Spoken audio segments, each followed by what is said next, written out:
Hello everyone. So in today's video we will be learning how to make this beautiful maxi scrunchie. So these are the materials you'll be needing to in order to achieve this. You would need your bridal satin as it can be seen here. You would need your elastic thread which will be half of an inch, and then you would need your safety pin for the pull-ups and the pull-ins. Okay, so this is it. This is how you'd go about it. So you get your bridal satin, you fold it into two. The measurements I used for this was 40 inches. So folded into two gave us 20 inches. And then with its width was 8 inches. Okay. So you can mark your 8 inches like so. Its width was 8 inches.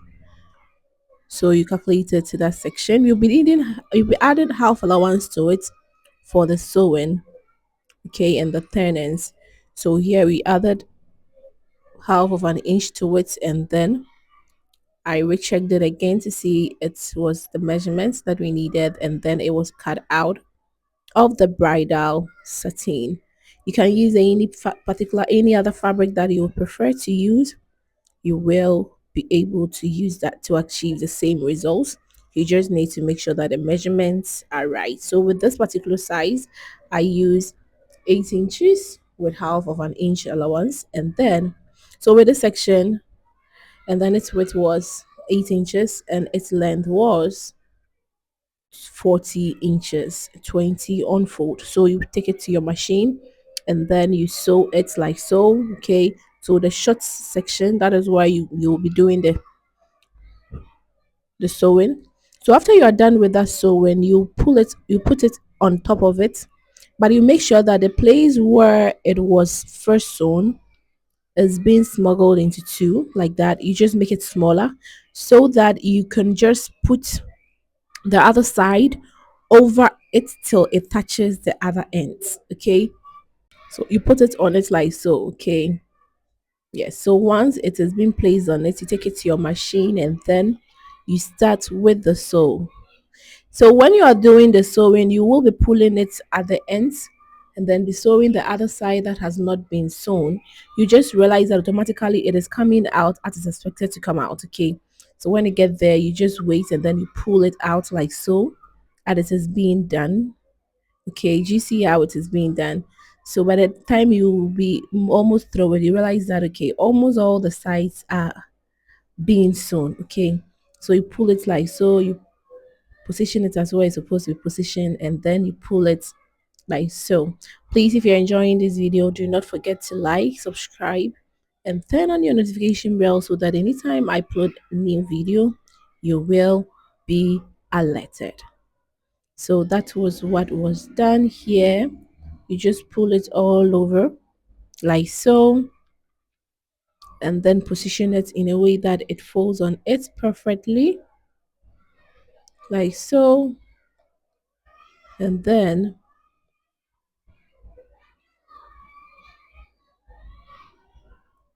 it can work out as it's expected to work out. So by the time you are almost through with it, you'll just leave either half. I would recommend that you need at most one of an inch, okay, 1 inch there for the whole turning of the scrunchie. Okay, you sew it and leave like half or 1 inch at the end, okay, as it has been done here. I actually left 1 inch here so that I can use it, open it, hold what is inside and use it to turn it. So here I'm using what is inside to turn the whole work.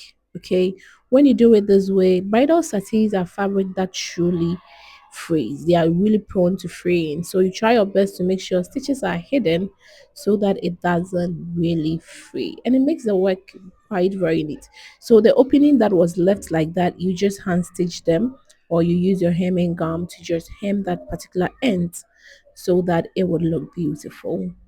Okay, here you can decide to iron it up before you come and add your elastic to it, but I will be passing on with that particular one because I will be putting in elastic, and the elastic is going to be giving it a gathering effect. Okay, so that gathering effect is going to be there. That means that I don't necessarily need it to be straight then. Okay, but you can choose to do that. So here the elastic you'll be cutting will be either 8 inches or 7 inches, depending on how tight you would want yours to be.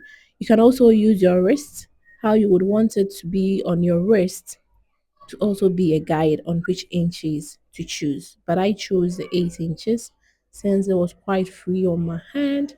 That means that no matter how bulky the hair would be at the back, it would hold it firmly.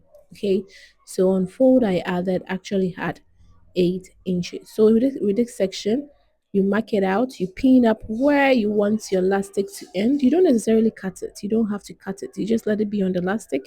You use your 15 leg to give it direction, pull it through your elastic as it can be seen here.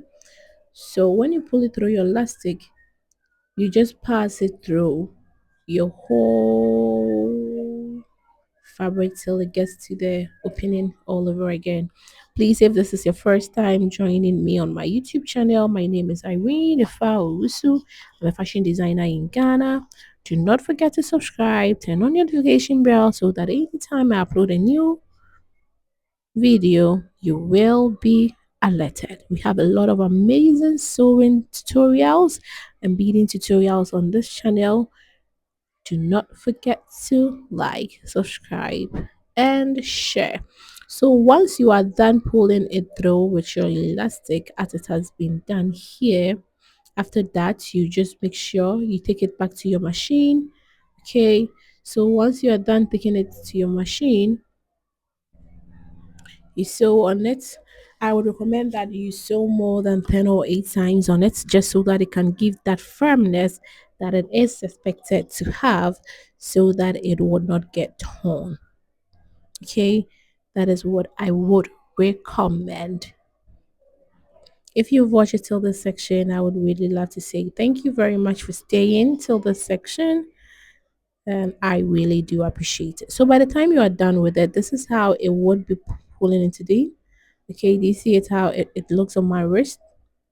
Yes, this is a very, very maxi one. But if you want yours to be smaller, you just make sure that the measurement that was used, which was the 40 by the 8 inches, is being reduced by maybe 30 by 3.5 inches or 30 by 6 inches, depending on how you would want yours to be. You have to also try your best to get a very good quality elastic so that it can take quite some time before it just gets pot. So this is how our whole scrunchie came into being. I hope you'll be making one for yourself because these things are quite expensive on the market. Thank you.